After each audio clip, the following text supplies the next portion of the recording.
दोस्तों, आज हम पढ़ते हैं भारत में यूरोपीय कंपनी का आगमन। मुगल वंश की स्थापना से पूर्व एकमात्र यूरोपीय कंपनी भारत आई, उसका नाम पुर्तगाली ईस्ट इंडिया कंपनी है। इस कंपनी का भारत आगमन 1498 ईस्वी में हो गया था। भारत आने वाली प्रथम यूरोपीय कंपनी पुर्तगाली है तथा सबसे अंतिम में भारत से जाने वाली यूरोपीय कंपनी पुर्तगाली है।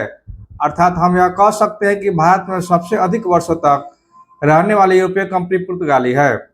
15वीं शताब्दी में यूरोप महादेश के दो देश स्पेन और पुर्तगाली ने भौगोलिक खोज में सबसे महत्वपूर्ण भूमिका निभाया। पुर्तगाली यात्री बार्थोलोमेओ डियाज 1487 ईस्वी में केप ऑफ गुड होप अर्थात आशा अंतर्द्वीप की खोज की।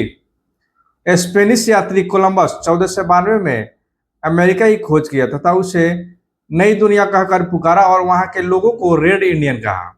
पुर्तगाली यात्री वास्को डी गामा 1498 ईस्वी में गुजराती पथ प्रदर्शक अब्दुल मुनीद की सहायता से भारत के लिए समुद्री मार्ग को खोजने में सफलता प्राप्त की। अर्थात हम यह कह सकते हैं कि भारत के लिए समुद्री मार्ग की खोज वास्को डी गामा ने किया।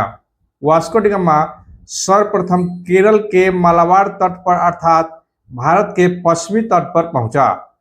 वास्को डी गामा का स्वागत केरल के राजा जैमोरिन ने किया। इसका विरोध अरबी मूल के व्यापारियों ने किया।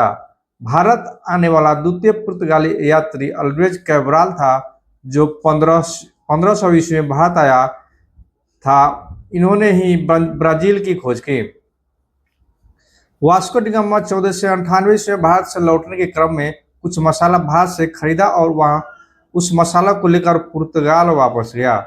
वास्को डी गामा पुर्तगाली बाजार में जब मसाला को बेचा तो उसे 60 गुना अधिक मुनाफा प्राप्त हुआ, जिस कारण पुर्तगालियों ने यह लक्ष्य मनाया कि भारत के साथ मसालों का व्यापार किया जाए। पुर्तगाली व्यापार पर नियंत्रण स्थापित करने को लेकर 1505 ईस्वी में पुर्तगाली गवर्नर या वायसराय का पद लाया गया।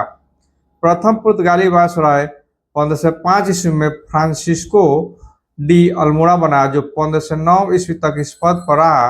अल्मोड़ा ने समुद्र पर कब्जा करने के लिए एक नीति चलाया जिसे नीला जल की नीति कहा जाता है। इस नीति के पुर्तगालियों ने समुद्र पर कब्जा कर लिया, जिस कारण पुर्तगालियों को समुद्र का स्वामी कहा जाता है। नीला जल की नीति का अंत अल्बुकर्क ने किया था।